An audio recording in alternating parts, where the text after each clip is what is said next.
ಇವತ್ತಿನ ನಿಮ್ಮೆಲ್ಲರ ನೆಚ್ಚಿನ ಕಾರ್ಯಕ್ರಮವಾದ ವಿಶ್ವಕ್ಕೆ ಬೇಕಾಗಿದೆ ಕಾರ್ಯಕ್ರಮಕ್ಕೆ ಆತ್ಮೀಯ ಸ್ವಾಗತವನ್ನ ಬಯಸುತ್ತಾ ಇವತ್ತಿನ ಸಂಚಿಕೆಯನ್ನ ಆರಂಭಿಸೋಣ.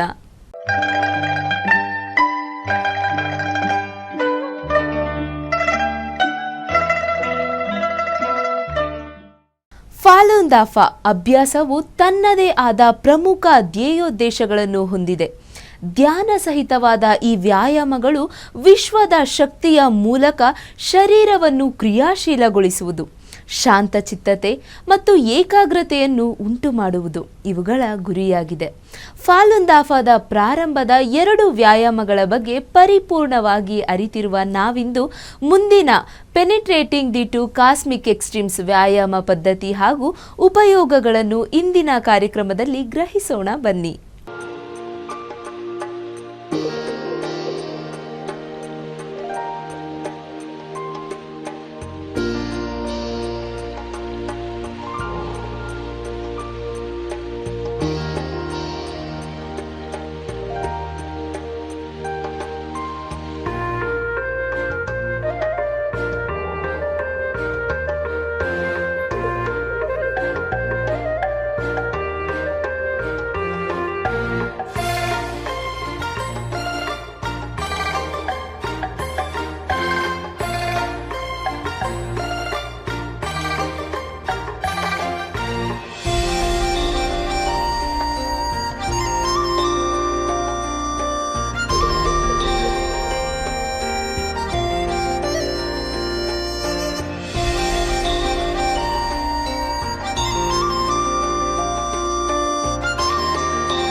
ಇವತ್ತಿನ ಈ ಸಂಚಿಕೆಯಲ್ಲಿ ವ್ಯಾಯಾಮ 3ರ ವಿಧಿವಿಧಾನಗಳನ್ನು ತಿಳಿದುಕೊಳ್ಳೋಣ. ಫಾಲೂನ್ ದಾಫಾ ವ್ಯಾಯಾಮದಲ್ಲಿ ನಾವು ಮಾಡುವ ಪ್ರತಿಯೊಂದು ಪ್ರಕ್ರಿಯೆ ನಮ್ಮ ದೇಹದ ವಿವಿಧ ಭಾಗಗಳನ್ನು ನವೀಕರಿಸಿ ಅಲ್ಲಿನ ಸ್ತಬ್ಧ ಆಂತರಿಕ ಶಕ್ತಿಯನ್ನು ವೃದ್ಧಿಸುತ್ತದೆ. ಕೈಗಳನ್ನು ನಿಧಾನವಾಗಿ ಮೇಲೆ ಕೆಳಗೆ ಚಲಿಸುವುದರ ಮೂಲಕ ವಿಶ್ವದ ಶಕ್ತಿಯನ್ನು ಬಳಸಿ ದೇಹವನ್ನು ನಿರಂತರವಾಗಿ ಶುದ್ಧೀಕರಣ ಮಾಡುತ್ತಾ ಸೂಕ್ತ ಚೇತನ ಗಳಿಸುವ ವ್ಯಾಯಾಮ ಇದಾಗಿದೆ.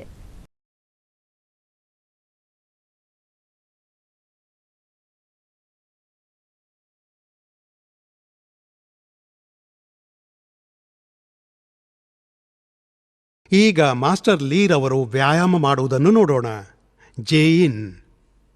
ಹರ್ಷ. ಕೈಗಳನ್ನು ಪರಸ್ಪರ ಒತ್ತಿ ಒಂಟಿ ಕೈಗಳ ಮೇಲಿನ ಹಾಗೂ ಕೆಳಗಿನ ಚಲನೆಯನ್ನು ಆರಂಭಿಸಿ.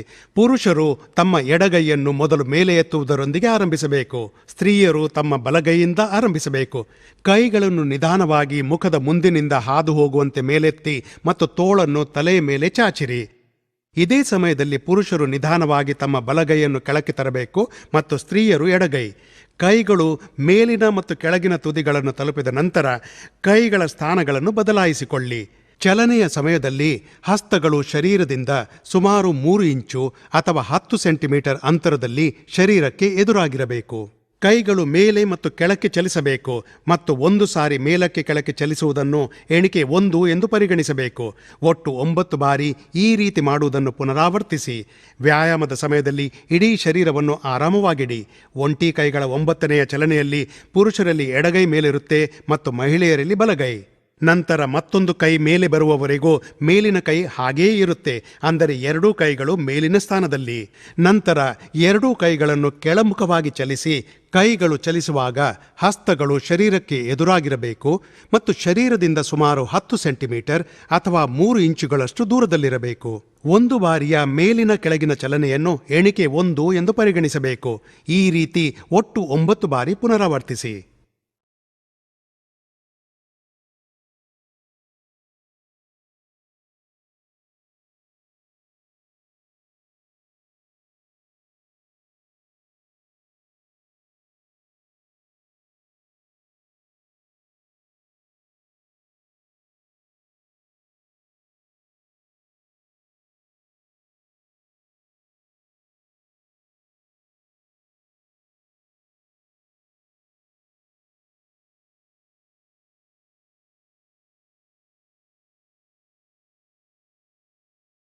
ಎರಡೂ ಕೈಗಳ ಚಲನೆಯ ನಂತರ ಕೈಗಳನ್ನು ಶಿರದಿಂದ ಎದೆಯ ಮುಖಾಂತರ ಕೆಳ ಹೊಟ್ಟೆಯ ಭಾಗವನ್ನು ತಲುಪುವವರೆಗೆ ಕೆಳಕ್ಕೆ ಚಲಿಸಿ. ಪುರುಷರಲ್ಲಿ ಎಡಗೈ ಒಳಗಿರುವಂತೆ ಮತ್ತು ಸ್ತ್ರೀಯರಲ್ಲಿ ಬಲಗೈ ಒಳಗಿರುವಂತೆ ಫಾಲೂನನ್ನು ತಿರುಗಿಸಿ 2 ಕೈಗಳು ಮತ್ತು ಕೈ ಮತ್ತು ಕೆಳಹೊಟ್ಟೆಯ ಮಧ್ಯೆ 3 ಸೆಂಟಿಮೀಟರ್ ಅಥವಾ 1 ಇಂಚಿನಷ್ಟು ಅಂತರವಿಡಿ. ಶಕ್ತಿಯು ಹೊರಗಿನಿಂದ ಶರೀರದೊಳಕ್ಕೆ ಚಾಲನೆಯಾಗಲು ಮುಂಭಾಗದಿಂದ ಫಾಲೂನನ್ನು 4 ಬಾರಿ ಪ್ರದಕ್ಷಿಣೆಯಾಗಿ ಸುತ್ತಬೇಕು. ಫಾಲೂನನ್ನು ಸುತ್ತುವಾಗ 2 ಕೈಗಳ ಚಲನೆಯನ್ನು ಕೆಳಹೊಟ್ಟೆಯ ಭಾಗದಲ್ಲಿ ಮಾಡಬೇಕು.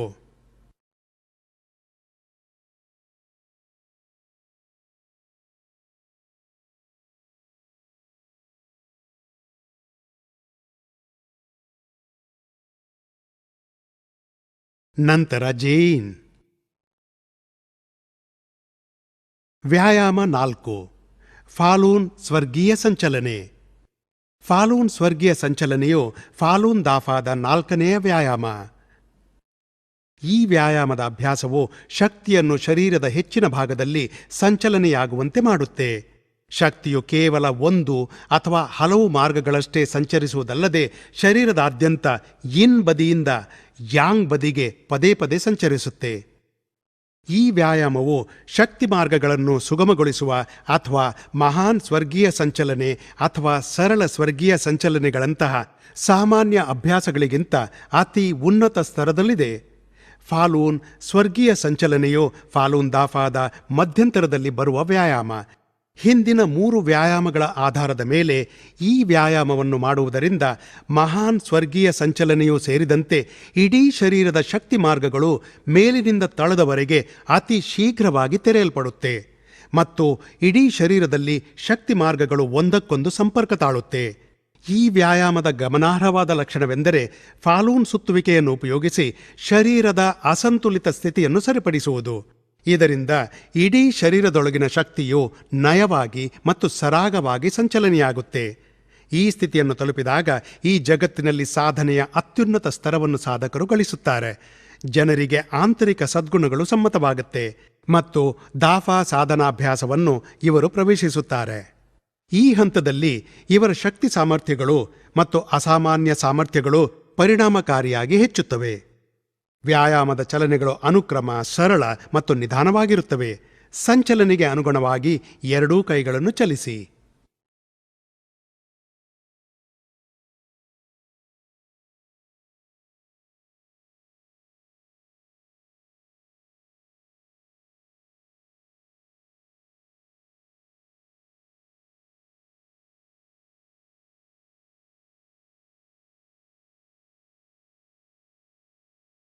ಈಗ ಮಾಸ್ಟರ್ ಲೀರ್ ಅವರು ವ್ಯಾಯಾಮ ಮಾಡುವುದನ್ನು ಗಮನಿಸೋಣ.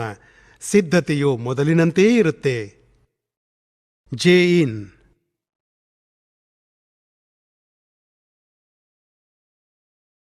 ಹರ್ಷ.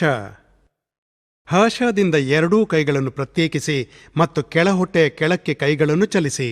ಶರೀರಕ್ಕೆ ಎದುರಾಗಿ ಹಸ್ತಗಳನ್ನು ಚಲಿಸುವಾಗ ಶರೀರ ಮತ್ತು ಹಸ್ತಗಳ ನಡುವೆ 10 ಸೆಂಟಿಮೀಟರ್ ಅಥವಾ 3 ಇಂಚುಗಳಷ್ಟು ಅಂತರವಿಡಿ. ಕೈಗಳು ಕೆಳಹೊಟ್ಟೆಯನ್ನು ಹಾದು ಹೋದ ನಂತರ ಕೈಗಳನ್ನು ಕಾಲುಗಳ ಮಧ್ಯೆ ಕೆಳಕ್ಕೆ ತನ್ನಿ. ಹಸ್ತಗಳು ಕಾಲುಗಳ ಒಳಭಾಗಕ್ಕೆ ಎದುರಾಗಿರುವಂತೆ ಕಾಲುಗಳ ಮುಖಾಂತರ ಹಸ್ತಗಳನ್ನು ಕೆಳಕ್ಕೆ ಚಲಿಸಿ. ಇದೇ ಸಮಯದಲ್ಲಿ ಬೆರಳ ತುದಿಗಳು ನೆಲದ ಸಮೀಪ ಬಂದಾಗ ಕೆಳಕ್ಕೆ ಕುಳಿತುಕೊಳ್ಳುವ ರೀತಿಯಲ್ಲಿ ಬಾಗಿರಿ. ಕೈಗಳನ್ನು ಪಾದದ ಮುಂದಿನಿಂದ ಹಿಂಭಾಗದ ಕಡೆಗೆ ಚಲಿಸಿ. ಬೆನ್ನು ಹುರಿಯನ್ನು ನೇರ ಮಾಡುವಾಗ ಮತ್ತು ಕೈಗಳನ್ನು ಬೆನ್ನಿನ ಮೇಲೆ ಇನ್ನೂ ಮೇಲಕ್ಕೆತ್ತಲು ಆಗದಿದ್ದಾಗ ಹಸ್ತಗಳನ್ನು ಸಡಿಲವಾಗಿ ಮುಷ್ಟಿಕಟ್ಟಿ ಮತ್ತು ಕಂಕುಳ ಕೆಳಕ್ಕೆ ಕೈಗಳನ್ನು ಮುಂದಕ್ಕೆ ತನ್ನಿ ಮತ್ತು ಎದೆಯ ಮುಂದೆ ಎರಡೂ ತೋಳುಗಳನ್ನು ಅಡ್ಡಲಾಗಿಡಿ. ಯಾವ ಕೈ ಮೇಲಿರಬೇಕು ಅಥವಾ ಕೆಳಗಿರಬೇಕು ಎಂಬುದರ ಬಗ್ಗೆ ವಿಶೇಷ ಅಗತ್ಯಗಳೇನೂ ಇಲ್ಲ. ಸ್ತ್ರೀ ಮತ್ತು ಪುರುಷರಿಗೆ ಇವು ಒಂದೇ ಆಗಿರುತ್ತವೆ. ಕೈಗಳನ್ನು ಭುಜದ ಮೇಲಿಡಿ, ಆದರೆ ನಡುವೆ ಅಂತರವಿಡಿ. ಸಡಿಲ ಮುಷ್ಟಿ ಮಾಡಿರುವುದನ್ನು ತೆರೆಯಿರಿ ಮತ್ತು ಎರಡೂ ಹಸ್ತಗಳನ್ನು ತೋಳುಗಳ ಯಾಂಗ್ ಬದಿಯ ಮುಖಾಂತರ ಚಲಿಸಿ. ಮಣಿಕಟ್ಟನ್ನು ತಲುಪಿದಾಗ ಎರಡೂ ಹಸ್ತಗಳ ಕೇಂದ್ರಗಳು ಒಂದನ್ನೊಂದು ಎದುರಾಗಿರಬೇಕು. ಕೈಗಳು ಶರೀರವನ್ನು ತಾಕುವುದಿಲ್ಲ. ಎರಡೂ ಹಸ್ತಗಳನ್ನು ಕೈಯಲ್ಲಿ ಚೆಂಡನ್ನು ಹಿಡಿದಿರುವಂತೆ ತಿರುಗಿಸಿ. ಅಂದರೆ ಹೊರಗಿನ ಕೈ ಒಳಕ್ಕೆ ಬರುತ್ತದೆ ಮತ್ತು ಒಳಗಿನ ಕೈ ಹೊರಕ್ಕೆ ಹೋಗುತ್ತದೆ. ಕೆಳಗಿನ ಮತ್ತು ಮೇಲಿನ ತೋಳುಗಳ ಬದಿಯ ಮುಖಾಂತರ ಎರಡೂ ಕೈಗಳನ್ನು ಚಲಿಸಿ. ಎರಡೂ ಕೈಗಳನ್ನು ಮೇಲೆತ್ತುವುದರ ಮೂಲಕ ಕೈಗಳನ್ನು ತಲೆಯ ಹಿಂಭಾಗಕ್ಕೆ ಅಡ್ಡಲಾಗಿ ತನ್ನಿ. ಬೆನ್ನಿನ ಮೇಲೆ ಎರಡೂ ಕೈಗಳನ್ನು ತಲೆಯ ಮೇಲಿನಿಂದ ಎದೆಯ ಮುಂದೆ ತನ್ನಿ. ಒಟ್ಟು 9 ಬಾರಿ ಇದನ್ನು ನೀವು ಪುನರಾವರ್ತಿಸಿ. ಎರಡೂ ಕೈಗಳನ್ನು ಕೆಳಹೊಟ್ಟೆಯ ಮುಂದೆ ಒಂದರ ಮೇಲೊಂದು ಇಡಿ.